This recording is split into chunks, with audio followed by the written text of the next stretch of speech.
I would love to introduce Benjamin Shearn, editor of By Design, and Ernie Gilbert, editor of Opus.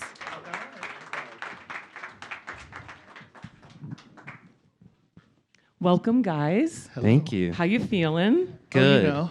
I just want to say I know Paul Rogers was originally slated, but he saw my film By Design last night and thought it was so good he actually retired from editing.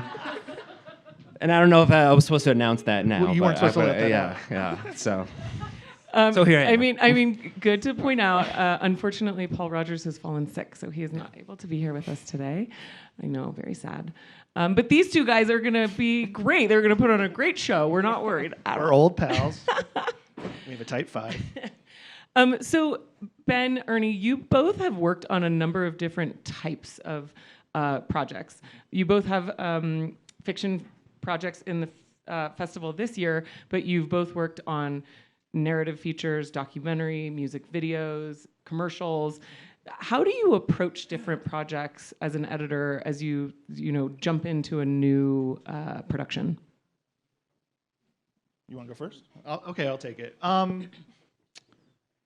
Kind of like Holly and I'm the worst with names. Stefania.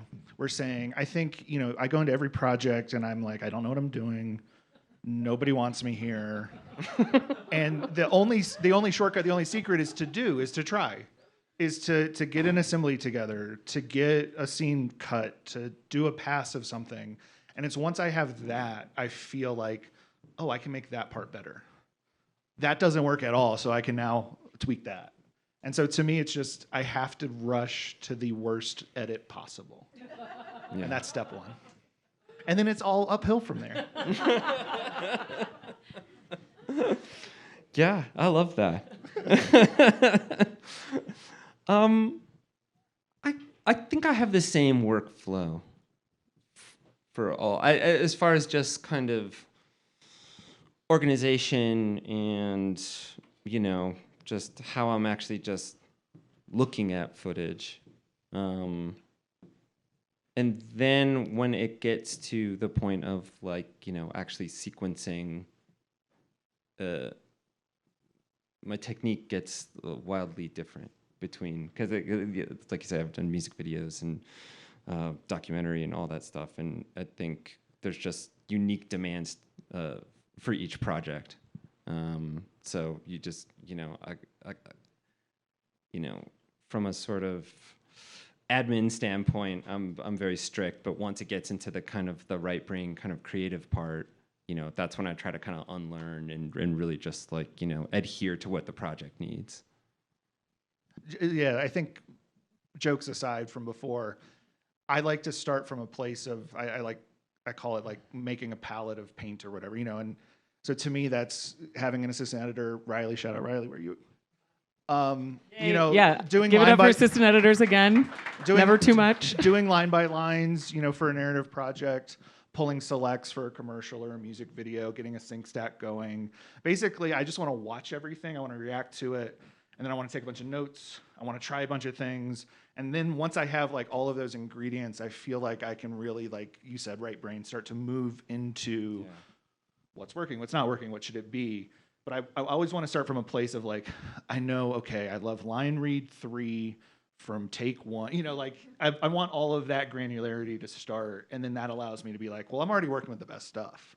Yeah. That's that actually makes me think of something that I'm more and more, I'm reticent to really just start jumping in and throwing stuff on the timeline. Now, no matter what it is, I'm I want to just understand the breadth of everything that's there and really just spend time in all the material, what's needed, what we have, what the expectations are, and just I don't know, come into the actual edit as as informed as possible. That's become more a part of the process now. Definitely.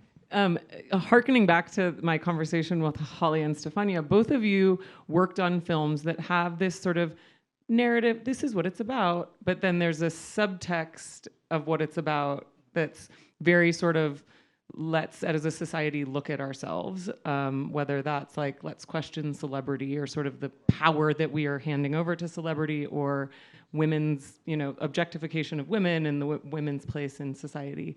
How do you approach storytelling from that lens of like, yes, there's this narrative arc that we're needing to address, but there's also these sort of societal subtexts that we're weaving in through the editorial process? I said this upstairs in our interview, and I'll repeat it here so you guys can hear it. But basically, I think I like films that ask questions and don't give you answers. And I think that's a quote that I'm going to misattribute because I can't remember who it's from. But to me... I said it. You said it, yeah. Sorry, last night. you. Yeah, okay. And so for me, when you're thinking about subtext, it's almost like you can't. Like, the minute you start to put a brain on it, the minute you start to try to say, okay, I should heighten this to address... our film is about the cult of celebrity. It's about the power we give to people who are kind of awful because maybe they make music that we like or give us something that we like. And the minute you start to like talk about that, then it's answering the question for the audience. And I think it's really powerful. I think the medium is most powerful when it asks that question and then the audience has to sit with it. The credits roll and they're like, wait a minute, maybe I am the problem. Or whatever it is, whatever your outcome you're going for. Well, so By Design was directed by Amanda Kramer, who is a filmmaker who I've worked on every single one of her films. And she has a very unique voice, a very unique method of working. And so the way that I approach her material is not like how I would approach any other project, which is to cut almost purely for subtext. And to approach scenes, not necessarily, in the way I would assume you would. Well, in narrative, there are these kind of eternal rules, I suppose, which are like character, narrative, clarity, in the approach to editing. And Amanda's really, her approach is more diagonal. And her films are a discussion of a theme. And, there's character and narrative within that, of course, which I'm deeply concerned with. But when I first am thinking about, like, how to lay out and how to really express a scene, I'm kind of only, at least at first, thinking about the analytical kind of nuance of it. And then that's kind of how I get into it. I know it's kind of an abstract way, but... Well, no, I mean, I can kind of imagine that cutting a film where the lead character is a chair is a challenge, and you kind of have to rely on subtext. So, I mean, in all seriousness, like, how did you go about approaching a film where your lead character is a chair? Well, for those who haven't seen the movie, what happens is Juliette Lewis is the lead, and she swaps souls with a very well-crafted chair, and both are just inanimate. The chair doesn't move, and then Juliette Lewis doesn't move. So the dialogue scenes with Juliette Lewis not moving or talking, from a practical point of view, quite easy to cut, because you just have a person going like this. Like, continuity is probably pretty easy. Continuity there was no problem. And when you kind of like need to like fit in a line or whatever, you're just like, well, there she is. That's the future of filmmaking right there. That's the future of filmmaking, is just inanimate characters. There's really no issues. No, I actually tried to cut it as if she was a participant in the scene. So I would cut to reaction shots and kind of, stick on them for a little bit longer than maybe you would for someone who's doing absolutely nothing. Because everyone in the film is projecting onto this inanimate woman and getting mad at her, loving her, having every single emotion, at this just, object, basically. So I kind of just tried to like emulate, the idea that they were getting feedback from, the void. Yeah, you mentioned Juliette Lewis. Both of your films have some powerhouse performers in them. Juliette's in ours as well. Oh, it is? Yeah. Oh, I didn't realize that. But then also Ayo Edebiri and John Malkovich. I mean, some big, strong actors. How do you go about sort of developing these complex character arcs while having these amazing sort of performances in front of you and deciding, when and where to cut? I mean, it's kind of an embarrassment of riches when you have such talent. You watch rushes and you're like, I like that one. And then you watch more and you're like, oh, I like that one too. And your select bin is like 90% selects, and then it's like, well, now I need a super selects bin. But I think for me, I'm big on analogies, and my analogy is, just again, starting from just a version, right? Rushing to get a version done. If it's a long conversation, Io and John's chemistry in our film is amazing. They're like going toe to toe, sparring with one another in their words and their actions. And yeah, you just start with what's on the page. Start with what you know. And then there it's like refine it. You're at the potter's wheel and you're trimming, you're pulling, you're pushing, you're doing all those things. And then maybe you do it and you do it too much and the pot falls apart and then you start over. But I think ultimately it's that idea that the other presenters talked about of trying. I like to say in a director interview, I'd rather try something than talk about it, because I feel like, thankfully, we're editing digital. We're able to make these changes very quickly. It's so easy to just be like, oh, cut that line. Oh, how did that play? And react to that. And then I just love with these, powerhouse actors and this dynamic, their character arcs is like, we had the luxury of cutting for about 10, 11 months on Opus. And the film becomes this like living thing that like my understanding of it day one is totally different than my understanding month 4. And in that process, you're learning kind of who these characters are in the context of the film. You're learning what the film is and what it needs. And that relationship is like the most exciting thing to me. And you're watching, like, I don't have children. I have a nephew who's really cute, but like, it's like watching them grow up and seeing that dynamic, like the first time you get dailies, you're like, I don't know. Just an unformed. It could be anything. Infant. Yeah. But yeah, it's super great. Like great actors giving you kind of A-level work. It just makes. I always compare it, another analogy. I always compare it to cooking. It's like, you work on a project and it was written and directed by a 5 Michelin star chef, and they went shopping at the best organic whatever place. It's my job just not to drop it in the kitchen. Well, so to go from your super selects bin to a finished product, the role of the editor has really evolved, especially probably in the last 10 years, in terms of when you're doing your, first viewings with maybe some producers or EPs that come in, there's a lot more expectation of like, this has to look pretty close to the final piece, or else people start being like, well, but and that looks and that, and they get taken out of it. So how do you approach that, knowing that you're the editor, but then you're also having to kind of play so many other roles that really will be finished by other people, or you'll pass on, but sort of the process of not just being the craft editor. I suppose, I guess if there are budding editors here are going to watch it, one very practical piece of advice I'll give right now is that when someone's like, I can watch it rough, they are lying. Even if they think that they can watch it rough, it is a lie. Once you present work, yes, you want it, within reason to have a sense like 80, 90. Yeah. Sound design, music, whether you have the, like stems from the composer or just like putting in temp, it's like build the world, present the world, and present the tone. I almost think is like more important than maybe the more like in the weeds mechanics stuff, and make sure it's pacey and like the really unfinished, unformed kind of like stages of the film are in-house, are interior only. Only you and your. It's like a body horror situation. Don't look. Don't look.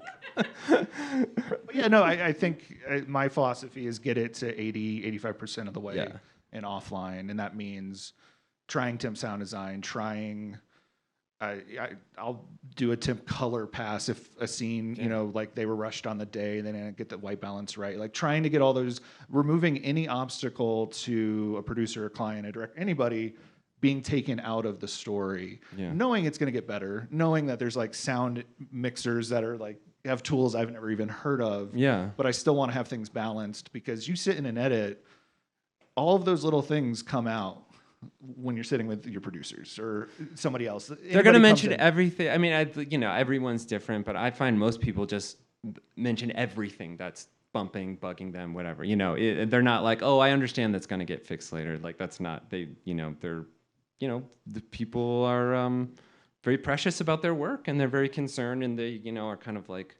marking everything. I will say, in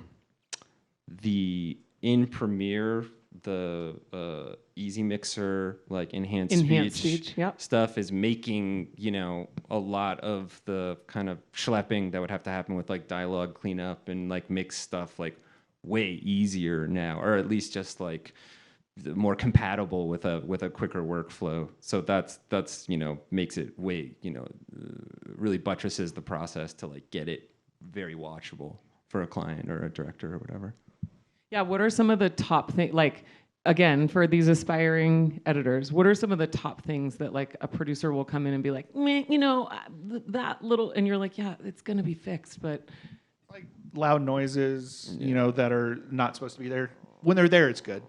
When they're supposed to be there and they're there. Yeah, it's a scary movie. No, I think it's any rough edges, color, sound. We do a lot of split screens on my edits where I'm, wanting to look at continuity, somebody's hand up versus hand down. Are we retiming a 2-shot so that somebody answers somebody quicker? Are we finding a place for an ADR line? Like any of those things that feel like a mistake because it's temp, I think that's the stuff that I would work on. Yeah, definitely. Yeah, I think on the micro, and then maybe on the macro, I'd say the one thing that I just get a lot across all projects is kind of just like pace and pacing. And I feel like when people, especially when they're watching a rough cut, if they feel like they're like in a space or in an idea for too long or not long enough, that's the thing that really, that people like really jump on immediately. And that's a work in progress. That's not anything that you could ever nail on a first cut, and that's always like, something that fluctuates throughout the process. Yeah. I know that both of you obviously work very collaboratively with your assistant editors, but also your directors. How do you sort of approach that creative collaboration? What are some of the shorthands that you develop with your collaborators in the filmmaking process? It's definitely one of the most important relationships, I think, in filmmaking, because you are spending so much time together, you kind of lose your minds together.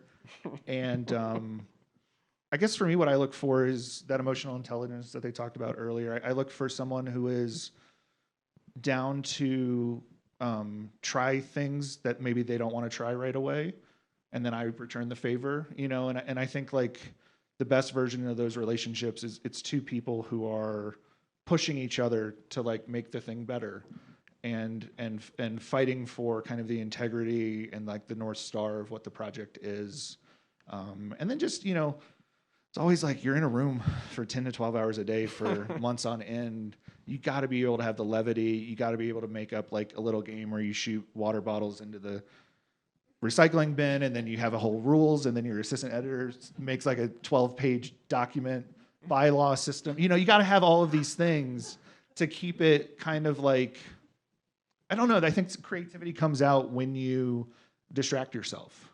It's like you can sit there and focus on like, what's the best version, and it's almost like the walk to the 7-Eleven for a Coke Zero is what unlocks the scene. Absolutely. Well, I did not have an assistant editor on this project, so I was my own assistant editor. Let me tell you, we didn't always get along. We got along way less than you would think. There's a lot of beef that we would. And don't get me wrong, I'm a highly organized person and editor, and I've done a lot of assistant editor work, and so like prep. I'm such an acolyte of like prep. However, this one was a very accelerated post process, so I would get to some points in the edit where I'd be like, "Damn it, Ben! What are you thinking? Well, now we have to go back."